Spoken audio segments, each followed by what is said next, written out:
नमस्कार दोस्तों, मैं लक्ष्मी सिंह अनंत क्लास में एक बार फिर आपका स्वागत करती हूँ।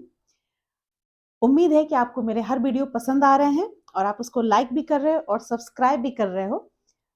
आगे बढ़ते हैं। आज हमारी क्लास में वाइगोट्स्की मैं पढ़ा रही थी। पिछले वीडियो में मैंने पार्ट 1 दिया था आपको वाइगोट्स्की के सोशियो कल्चरल थ्योरी, सामाजिक सांस्कृतिक विकास का सिद्धांत उसका मैंने दिया था, जिसके मैंने एक पार्ट में आपको बताया था कि उसने 3 चीजों की बात, 3 डायमेंशन बताए थे, जिसमें आपका क्या था, social interaction, language and culture. 3 dimension थे। इसके अलावे भी मैंने अपने टॉपिक को खत्म करने से पहले ये बात कही थी कि उसने और भी 3 डायमेंशन दिए हैं, जिसमें उसने बालक के, बच्चे के अधिगम के बारे में बात कही है। जो थे आपको 3 और अलग डायमेंशंस थे, 3 डायमेंशंस।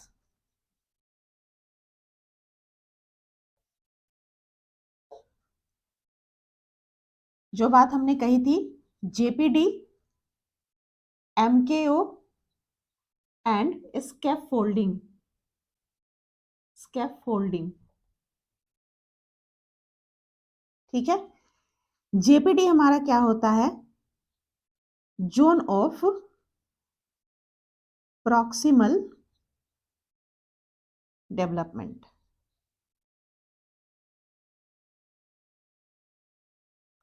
ये होता है मोर नॉलेज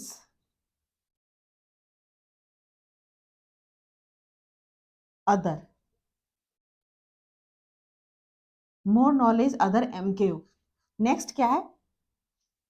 स्कैप फोल्डिंग। स्कैप फोल्डिंग को हिंदी में हम कहते हैं ढांचा या स्ट्रक्चर। स्ट्रक्चर वर्ड आप दे सकते हो इंग्लिश में, और हिंदी में कह सकते हो इसको ढांचा, ठीक है। आज हम लोग इसकी बात करते हैं कि इस 3 डायमेंशन में उन्होंने क्या बात कही थी। ओके, नेक्स्ट देखते हैं। एक एक कर हम लोग इसको डिस्कस करते हैं। पहला आता है हमारा क्या? जेपीडी। जेपीडी जिसको हिंदी में भी कहा जाता है, इंग्लिश में इसको कहते हैं zone of proximal development. Hindi में इसको कहते हैं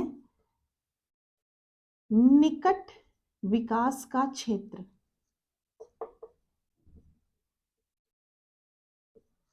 निकट विकास का क्षेत्र, इसमें कह रहा है क्या कि निकट मतलब क्या है कि किसी के नजदीक जाकर, मान लो मैं एक बात बता रही हूँ कि किसी के नजदीक जाते हो आप अगर, तो वहां किसी से आपको ज्ञान प्राप्त होती है। एक डेवलपमेंट का हर एक जोन होता है, जैसे हम लोग कहते हैं ना, ये ईस्ट जोन है, ये वेस्ट जोन है, ये लेफ्ट वेस्ट जोन है, ये साउथ जोन है, कहते हैं ना। उसी तरीके से ज्ञान का भी, विकास का भी एक जोन होता है। तो आप किसी के नजदीक जाकर अगर ज्ञान प्राप्त करते, जैसे कि गुरुकुल में जाकर बच्चे ज्ञान प्राप्त करते थे, छात्र जाते थे बच्चों के पास, छात्र जाते थे गुरु के पास, गुरु नहीं जाते थे छात्र के पास, ठीक है। आज के डेट में कुछ सिस्टम थोड़ा सा डिफरेंट होते जा रहा है, चाइल्ड सेंटर्ड एजुकेशन है इस कारण से। बट वो चीज को मैं समझा रही हूँ कि ये जो निकट विकास का क्षेत्र, जोन ऑफ प्रॉक्सिमल डेवलपमेंट कर रहा है, इसको मैं एक उदाहरण से आपको समझा रही हूँ बात को, कि पहले क्या होता था वैदिक शिक्षा काल में हमारे, कि गुरुकुल में बच्चे जाते थे अपने गुरु के पास शिक्षा प्राप्त करने के लिए। उस गुरुकुल में जाते थे क्योंकि वो एक जोन है, शिक्षा का जोन है, जहां उनका विकास बेहतर से बेहतर हो सकता है। बच्चे स्कूल जाते हैं ताकि विकास उनका बेहतर से बेहतर हो, समाज में जाते हैं क्योंकि विकास उनका बेहतर से बेहतर हो। यही चीज है ना। तो उसी चीज को कहा जा रहा है जोन ऑफ प्रॉक्सिमल डेवलपमेंट के। इस चीज के अनुसार हमारे वाइगोट्स्की साहब कहते हैं क्या, कि अगर किसी बच्चे का अच्छा विकास करना है तो विकास करने के लिए छात्र या बालक वह अपने निकट, अपने से ज्ञानवान व्यक्ति के पास जाकर ज्ञान प्राप्त करता है, सीखता है, अपना अधिगम करता है। अभी तक जो हम लोग बात कर रहे थे संज्ञानात्मक विकास की, हम लोग बात कर रहे थे। पिछले वीडियो तक हम लोगों ने संज्ञानात्मक विकास की बात कही है, लेकिन वाइगोट्स्की ये जो 3 अलग डायमेंशन इन्होंने दिया, इसमें इन्होंने मतलब इम्फेसिस डाला है, जोर डाला है अधिगम पे, यानी कि लर्निंग पर। लर्निंग की क्लास हम लोग आगे भी करेंगे। संज्ञानात्मक विकास में उन्होंने 3 जोन बताए थे अपने, संस्कृति थी, समाज था, भाषा थी। यहाँ पर वो कहते हैं क्या कि अधिगम भी इंपॉर्टेंट है संज्ञानात्मक विकास के साथ साथ, इसलिए उन्होंने यह 3 डायमेंशन और दिए थे, जेपीडी, एमके और एस्केप फोल्डिंग। यहाँ पे वो कहते हैं क्या कि जेपीडी में कि बच्चा जो है अपने विकास के लिए, अपने अधिगम के लिए अपने से अधिक, अपने से ज्ञानवान व्यक्ति के पास जाकर वहां ज्ञान प्राप्त करता है और अपने विकास को आगे बढ़ाता है। मतलब कौन सा विकास? संज्ञानात्मक विकास थ्रू लर्निंग। क्लियर है? तो यहाँ पे बच्चा जो है जिस अपने से अधिक ज्ञान वाले के पास जो गया, इसको क्या कह रहा है? क्या? Proximal development. मतलब खुद से उसकी डेवलपमेंट क्या है? घर में तो बच्चा क्या है, हर कुछ सीख के जाता है, लेकिन अपने से, जैसे कि कोई चीज मैं फंस रही हूँ, सपोज मुझे किसी चीज की नॉलेज नहीं है, मान लो मुझे कंप्यूटर चलाना नहीं आता, मान लो, तो उस कंडीशन में मैं क्या जाऊंगी? पहले अपने फ्रेंड के पास जाऊंगी कि प्लीज यार मुझे सिखा दो, मुझे कंप्यूटर नहीं आती है, आप मुझे ये चीज सिखा दो। तो वो मुझे क्या हो, धीरे धीरे स्टेप बाय स्टेप सिखाएगा कि ये मेन चीज है, आप इसको कर लो। ओके, तो यह चीज जो है, यह करने के बाद क्या धीरे धीरे आता है। फिर मुझे लगता है कि नहीं, अगर इस फ्रेंड को थोड़ी सी ऊपर नीचे नॉलेज है, मैं किसी और से सलाह लेती हूँ। जो सलाह लेना होता है, जिसको हम लोग कहते हैं गाइडेंस, किसी से हम गाइडेंस लेते हैं और कोई मुझे गाइड करता है, तो वह गाइडर मेरा कौन है?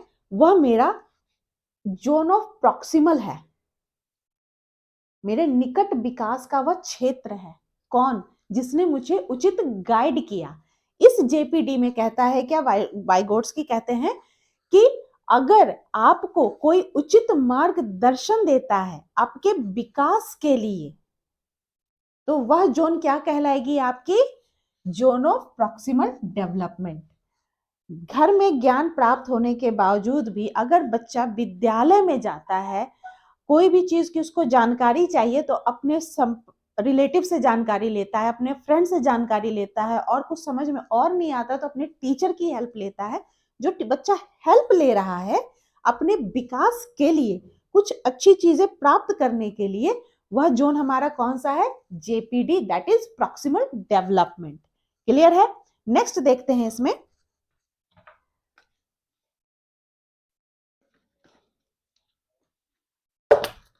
एमकेओ। एमकेओ के बारे में कहता है क्या?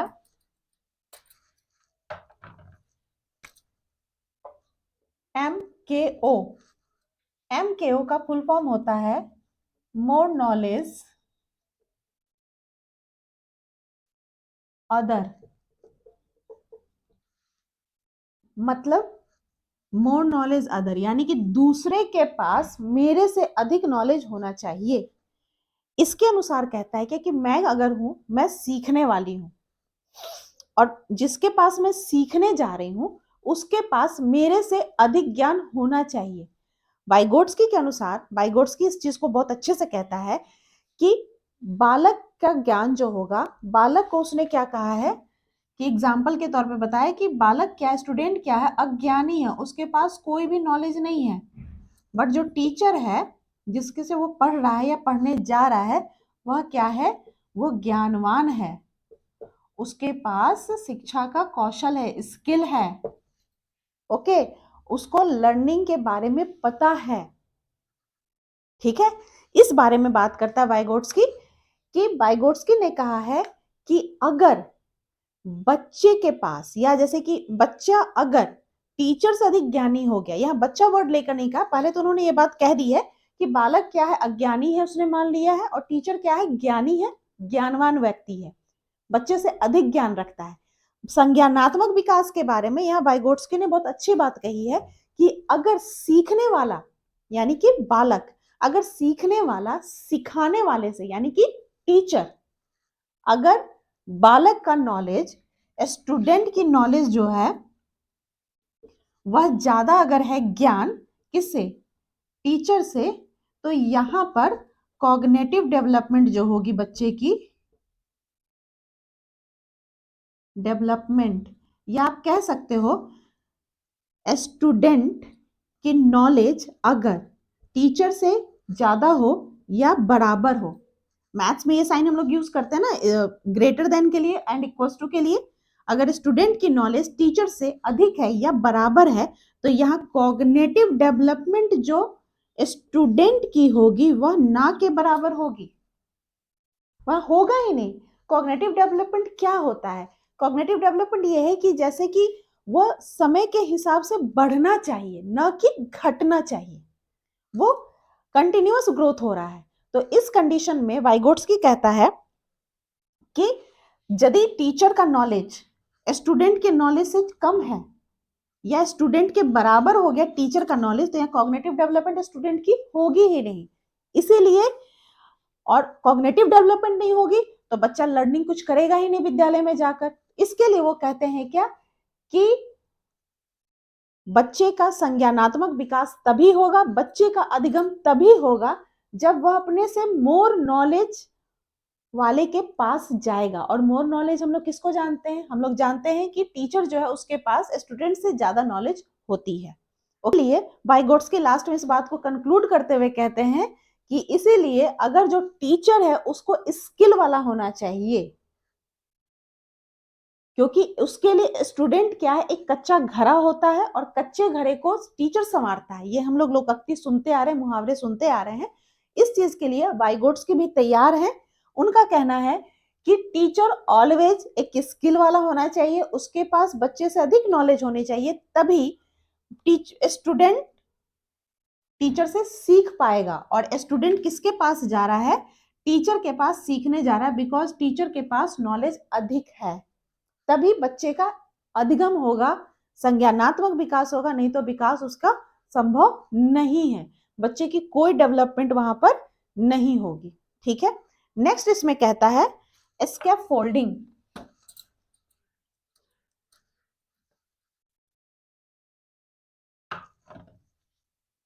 तीसरा पॉइंट है इसका स्कैफोल्डिंग, जिसको हिंदी में मैंने कहा था ढांचा। और भी हम लोग एक वर्ड दे सकते हैं, मान लो स्ट्रक्चर। कोई भी मकान जब हम बनाते हैं तो पहले उसके क्या करते हैं, ढांचा तैयार करते हैं ना, कि ये कमरा होगा, ये बाथरूम होंगे, ये बालकनी होगी, ये ड्राइंग रूम होगी, ये स्टोर होगा, ये किचन होगा, ये डाइनिंग स्पेस होगी। ये ढांचा हम तैयार करते हैं ना, जब बिल्डिंग न्यू हमारी खड़ी होती है, बिल्डिंग खड़ी होती है, उसी तरीके से है क्या वाइगोट्स्की कि यहाँ पर स्टूडेंट का सीखने के लिए एक ढांचे की जरूरत होती है। जिस तरह से घर को बनाने के लिए एक ढांचे की जरूरत होती है, उसी तरीके से बच्चे के विकास के लिए, उसके अधिगम के लिए कि एक ढांचा एक होना चाहिए कि इसके थ्रू हमें चलना है। उसमें अधिगम एक ऐसी सीढ़ी है, लर्निंग जिसकी यहाँ बात हो रही है कि लर्निंग एक ऐसी सीढ़ी होनी चाहिए जिससे वह इस स्थान पर पहुंच सके। ऐसा ढांचा हमें तैयार करना है, उसके मतलब मेंटल लेवल की, कॉग्निटिव डेवलपमेंट की ऐसा स्ट्रक्चर तैयार करना है, ऐसी सीढ़ी तैयार करनी है ताकि बच्चा जो है उसका अधिगम इस स्तर तक हो सके, इस लेवल तक हो सके कि वह अपनी समस्याओं का समाधान स्वयं कर सके। पहले हमने किसकी बात की? जेपीडी की बात की, जब वह अपने निकट के दोस्तों, रिलेटिव्स, अपने टीचर से हेल्प ले रहा है। एमकेओ की मैंने बात की, जहां पे वह ज्ञान लेने जाता है कुछ ज्यादा अधिगम सीखने के लिए, क्योंकि उसको समस्या समाधान आना जरूरी है। मेन टारगेट वाइगोट्स्की का है कि वह बच्चे में प्रॉब्लम सॉल्विंग एबिलिटी आ जानी चाहिए through cognitive development and through learning. Target Vygotsky का ये है। तो उन्होंने बोला कि स्कैफोल्डिंग में स्टूडेंट का एक ऐसा स्ट्रक्चर, ऐसा ढांचा उसको मिलना चाहिए, इसके तरह से उसके अधिगम के लिए एक ऐसे ढांचे की जरूरत है कि बच्चा जो है वहां पर आपको अपने प्रॉब्लम सॉल्विंग एबिलिटी उसकी इस स्तर तक हो सके कि वो स्वयं ही अपने समस्या का समाधान कर सके। और बच्चे की प्रॉब्लम सॉल्विंग एबिलिटी डेवलप होगी, उसको एक्सपीरियंस होंगे, एक्सपीरियंसेस मिलने शुरू हो जाएंगे, और उसकी स्किल डेवलपमेंट हो जाएगी। ठीक है, तो इसमें उसको हेल्प कौन करेगा? टीचर हेल्प करेगा, भाई ज्ञानवान व्यक्ति तो वही है। तो कहता है क्या कि इसके लिए वो किसके संपर्क में जाएगा? ऐसे लोगों के संपर्क में, ऐसे व्यक्तियों के संपर्क में उसको रहना जरूरी है। ऐसे टीचर्स उसको मिलने चाहिए जिनके पास भी उससे ज्यादा एक्सपीरियंस हो, उससे ज्यादा स्किल हो, और वह उसको इस लायक बना दे कि वह प्रॉब्लम सॉल्विंग उसकी एबिलिटी डेवलप कर जाए। वह ढांचा उसको कौन देगा? उसका टीचर ही उसको देगा, उसकी समाज देगी, उसकी सोसाइटी। जो हमने बात की ना इसमें सोशियो कल्चरल की, तो कहता है यह चीज उसको कहाँ मिल पाएगा? समाज में रहकर ही मिल पाएगा। ठीक है, तो यह 3 हमारे पॉइंट थे, JPD, MKO and escape folding. जो शुरू के मैंने 3 करवाए थे वह ज्यादा निर्भर करते हैं संज्ञानात्मक विकास की, वह बात करते हैं। लेकिन ये जो 3 आज मैंने आपको बताया, यह 3 आपको बात करते हैं संज्ञानात्मक विकास तो हो ही रहा है बच्चे का, साथ के साथ अधिगम का भी इसमें बात की गई है। अब हम साथ के साथ इसमें कहता है वाइगोट्स्की के सिद्धांत की कुछ विशेषताएं भी देख लेते हैं। Main characteristic of socio cultural theory.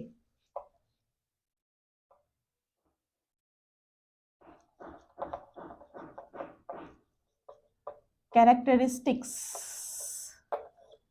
Of socio cultural theory. Point हमारा क्या है कि ये इस थ्योरी के हिसाब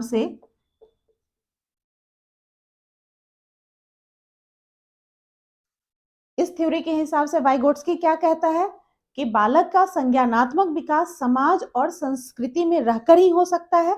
इसलिए समाज और संस्कृति को वाइगोट्स्की ने संज्ञानात्मक विकास के लिए एक इंपॉर्टेंट प्लेस माना है। थ्रू सोसाइटी एंड कल्चर, ठीक है। नेक्स्ट पॉइंट कहता है कि यहां पे जो डेवलपमेंट बच्चे की हो रही है, विकास के लिए, डेवलपमेंट के लिए अधिगम का होना भी आवश्यक है। विकास के लिए कौन सा विकास हो रहा है? संज्ञानात्मक विकास हो रहा है। मैं यहाँ शॉर्ट में लिख रही हूँ, संज्ञानात्मक विकास के लिए अधिगम यानी कि लर्निंग की भी आवश्यकता है। अधिगम का होना आवश्यक है, अधिगम का होना आवश्यक है। ठीक है, इसमें एक बहुत अच्छी बात वाइगोट्स्की ने कही है कि बच्चे के अंदर संज्ञानात्मक विकास, ज्ञान जो है, संज्ञानात्मक ज्ञान वह पहले से उपलब्ध होता है, बस उसको बाहर निकालने की जरूरत होती है। बहुत अच्छी चीज उसमें कही है कि संज्ञानात्मक विकास करने का गुण, संज्ञानात्मक विकास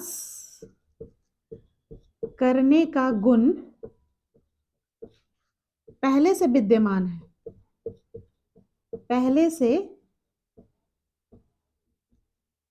विद्यमान होता है,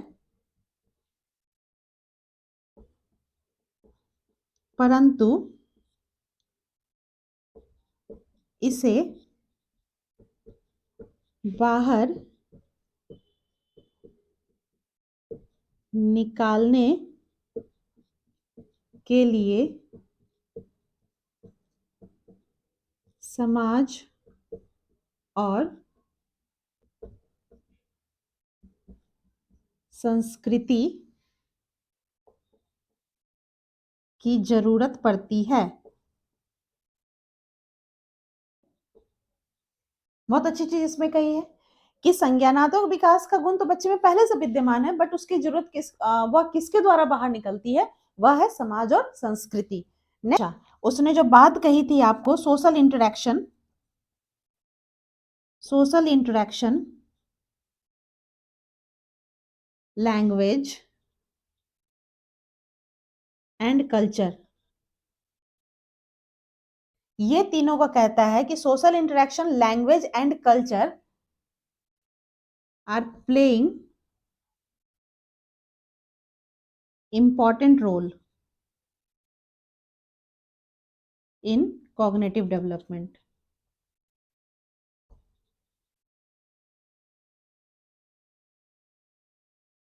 मैं आपके सुविधा अनुसार हिंदी और इंग्लिश मिक्स करके लिख रही हूँ, क्योंकि कुछ बच्चे होते हैं जिसको हिंदी के पूरे वर्ड बहुत भारी लगते हैं और कुछ को इंग्लिश थोड़ा-सा भारी लगता है, इसलिए मैं मिक्स करके दोनों ही लैंग्वेज में बता रही हूँ। यहाँ पे कहता है कि social interaction, language and culture are playing important role in cognitive development.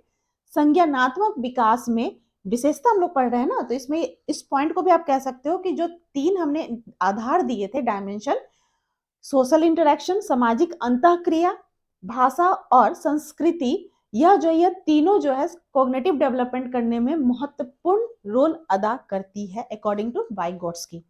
और इन्होंने बात कही है, साथ के साथ अधिगम के लिए जेपीडी, एमकेओ एंड स्कैफोल्डिंग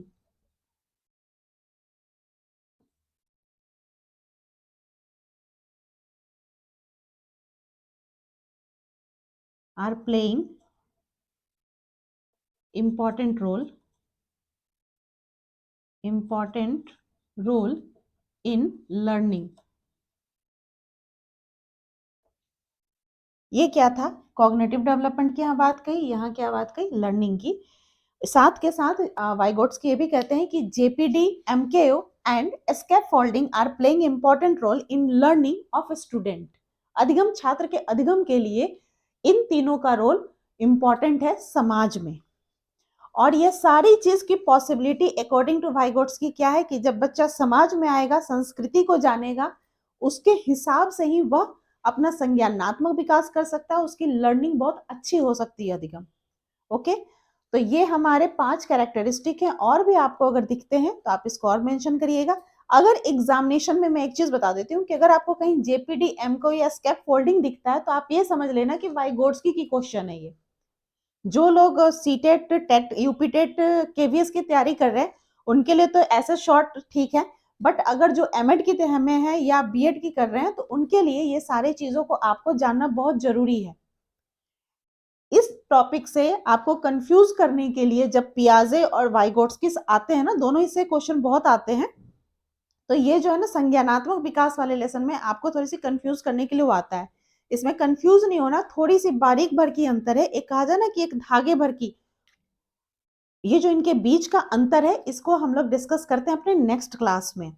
उम्मीद है आपको मेरी आज की क्लास बहुत ही अच्छी लगी होगी। आप मेरे वीडियोस को लाइक और सब्सक्राइब करिए, और जो लोग साथ में मेरे जुड़े हुए हैं वह मेरे वीडियो को लाइक के साथ साथ सब्सक्राइब भी करिए, इसको वॉच करिए। ये बहुत ही इफेक्टिव क्लास है मेरी, और इसमें जो भी टॉपिक हमारे कॉम्पिटिशन से उसे मैंने डाला हुआ है। मिलती हूँ नेक्स्ट क्लास में, तब तक